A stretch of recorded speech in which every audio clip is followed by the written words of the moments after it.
SprintCarUnlimited.com, coming to you from BAPS Motor Speedway. We're here with car owner, Sprint Car Hall of Famer, pretty much do everything, Bobby Allen. Bobby, you mentioned in Victory Lane that you looked at him a month ago or so.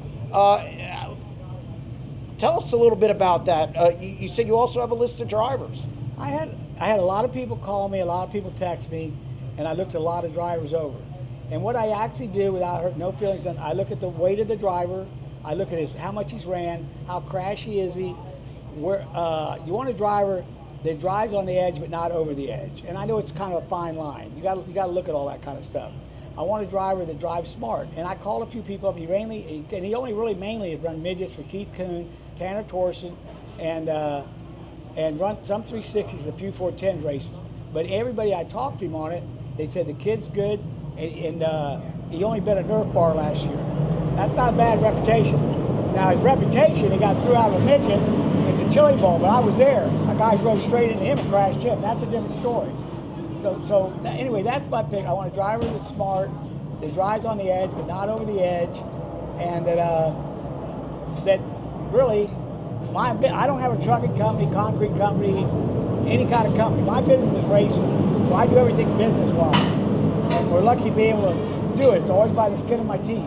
I can't afford to have cars tore up, and I know sometimes it ain't the driver's fault. Well, then I look at all that kind of stuff. But anyway, that's how he was my pick. Then Cale was closer, so I thought, well, I'll give him another shot back here. He actually really didn't tear up too much stuff too quick for me, and I thought, well, I better give this other kid a chance now. And that's what I did. I talked him up, called him over. Yes, there's a lot of drivers back here. I looked at a lot of them. I had 2 or 3 choices, and it was going back and forth. And hindsight's so easy. But right now, it's looking good. I watched him drive through traffic. I watched him race the car. He seemed to drive very smart, but very good. Everything they said. But that could change tomorrow. But today, it looks really good to me. Yeah, I'd say it looked good. You're watching this race. Are you surprised what's going on out there a little bit? I mean, it's only the second night in his car. No, that's how he looked to me the first night. He looked at me the same way the first night. You could tell how he drove.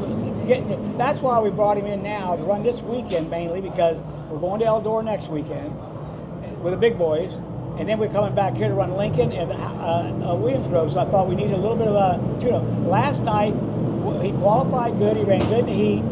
We overset the car up. It was our fault he wasn't good last night. We overdid judgment on things. The track was slick, windy, and all that. So I blame it on us last night. But again, I know Jacob has talked. He was on a show or two, and he said, "Look, we just want to roll it in the trailer." That's that.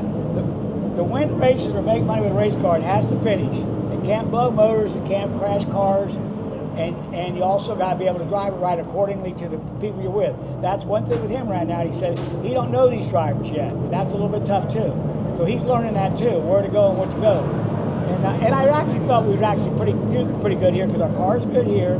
We're hit and miss at Port Royal, but we're pretty good here, and there's room to go low or high. So anyway, it all worked out for us tonight. It was meant to be. This had to exceed your expectations. Well, it did. It definitely helped a lot, I can tell you that. Now what? Well, we'll see what the next one says. Thanks, Bobby, and congratulations. You're welcome. Thank you.